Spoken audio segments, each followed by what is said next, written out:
Hello guys, Fuzz here and welcome back to Final Fantasy IX. This is our Excalibur II perfect game playthrough, and this is going to be covering session D2-12 of Atomis's GameFaqs guide. I'll put a link to that in the video description in case you're following along with it. So this is quite a simple episode actually. I managed to record the entire thing in a single take, and yeah, I probably could have, gone again and got a slightly better time here, but since we're already ahead of schedule, I wasn't too concerned about that. So to start with, we finished off outside the Black Mage Village forest at the end of the last episode. When you actually enter the forest, you're going to want to go along the following path. That's heading right twice, heading left twice, and then heading right a final time in order to actually make your way over to this village. That's not technically the path that the story tells you to take, but it is the fastest path to take, so it is the one that is recommended in Atomis's guide. Okay, so you will also probably want to turn on the disability of random enemy encounters, the safe travel, that's what it's called, in order to obviously avoid those. If you can't do that because you're playing on an earlier system, then you don't want to get any more than one encounter along those roads. If you do get more than one, then just restart your save game. And as you can see, first thing we're going to do once we're in the Black Mage Village and have gone through the opening cutscenes is make our way over to the weapon and armour shop.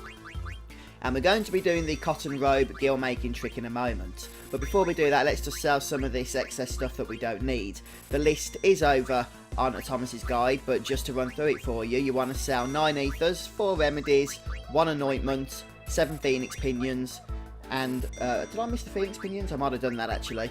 4 tents, a butterfly sword, 2 ogres, 2 iron swords, a mage staff, leather wrist, leather hat, 1 of each, 2 feather hats, your cotton robes, 1 mithril armour, 1 desert boots, 2 magician shoes, 4 yellow scarf, and a fairy earrings.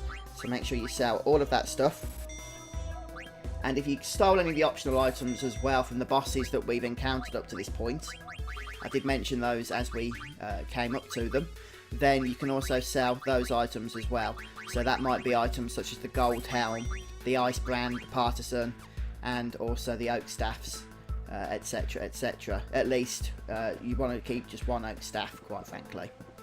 Right then, next up you're going to head over to the Moogle on the right hand side of the screen here, and you're going to go ahead and accept the letter from him.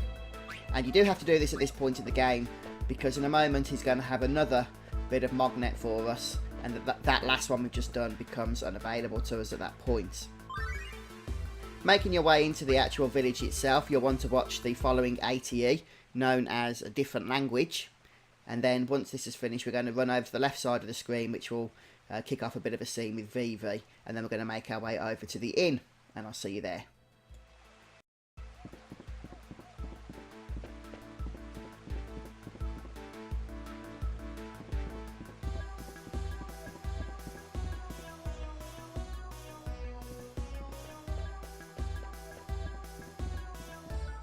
Alrighty then, so all we have to do when we're in the inn is go over to the beds where Vivi is hanging out, and we're going to speak to him, go through the dialogue, and select rest when the option comes about, and then we're going to go through the rest of the cutscenes.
Okay, so it's morning time, and the first thing we're going to do now is head back over to the Moogle, as I suggested that we would be.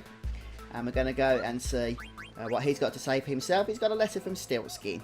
So this will replace the earlier letter that we took off him, if you haven't done that already. So we're going to go ahead and just sort that out.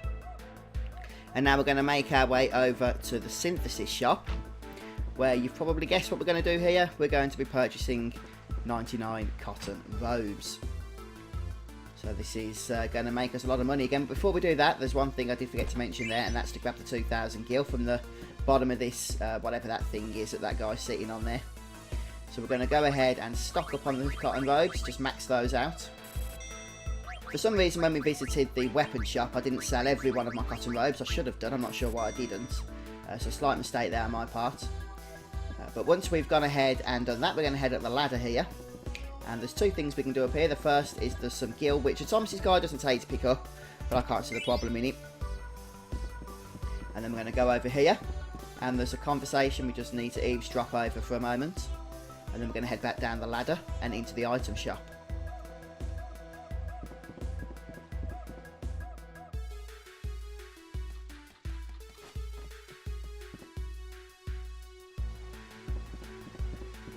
Right, so in the item shop, there's an item we're going to pick up, which is an ether.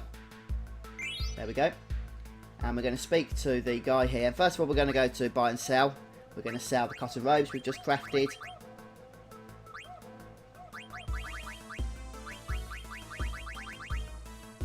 And then what we're going to do is go ahead and just purchase 10 potions and 5 soft.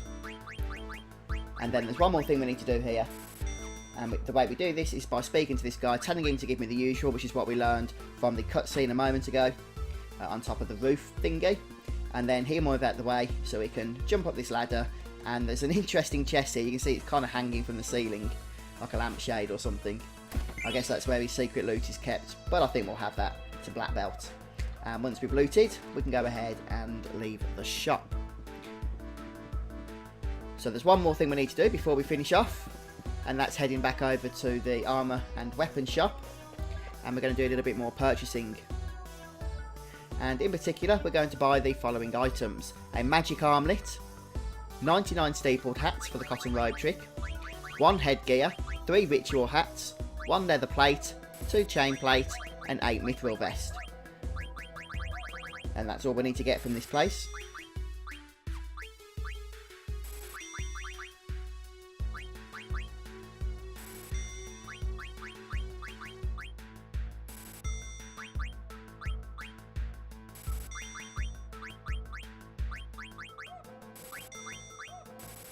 I actually cocked up by buying the Magician Cloak. You don't need to buy one of those.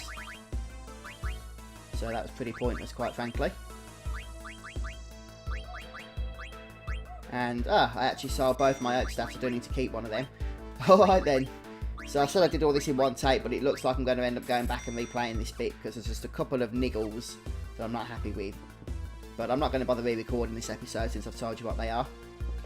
And once we're done with the equipment buying and selling, we're going to just exit here. We don't have to go through the forest again, fortunately. And now we're going to jump onto Choco. Gone back into the Black Mage Village. That was not meant to happen. Jump onto Choco is what's supposed to happen here. You want the exclamation but not the village name. There we go. Then we're going to make our way all the way back over to Conde Petie.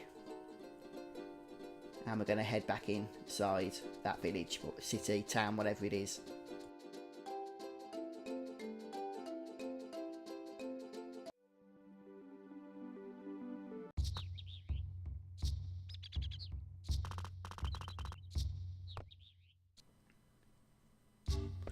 Alright then, so now we've got control again after the opening cutscene. We're going to just make our way into the inn area, where there's some gil that we can grab from the bed on the left hand side here, the bottom of the 2 beds on the left hand side, and then go through the top exit, and that'll bring us to a set of stairs.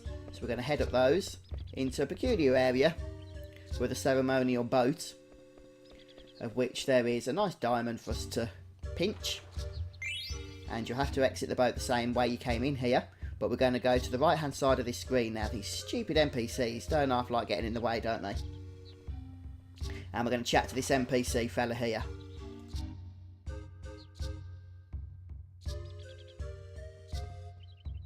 Okay, now we're going to go back down those stairs we came up and chat to another NPC.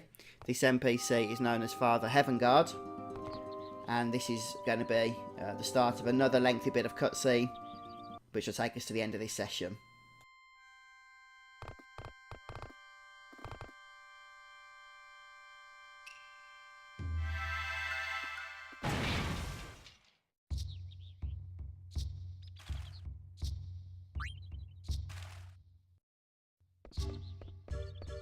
And that's all there is to it. We're going to head to the grocery store here. And we've got a lovely Moogle, which we've used before. This is Mogmat. And he'll save our game. And finish up D2-12. But as I say, I am just going to replay this section myself, just to correct those couple of niggle mistakes that have, you know, cropped up as I've recorded here and noticed. So anyway, before I do that, I'll show you the time. It might not be exactly the same time that I get when you see me again, because I'll have replayed this part, but it should, I'd imagine, be somewhat close. So the time I've got, if I go to load game here, is 4 hours and 54 minutes 27 seconds. Target time by this point is 5 hours and 15 minutes 44 seconds, so still a good 20 minutes ahead of schedule. Alright guys, well thanks for stopping by today. I hope you've enjoyed watching. If you have, don't forget to leave a like, and let me know how you're getting on as well in your own playthrough with times and whatnot in the comment section. Cheers all, see you soon.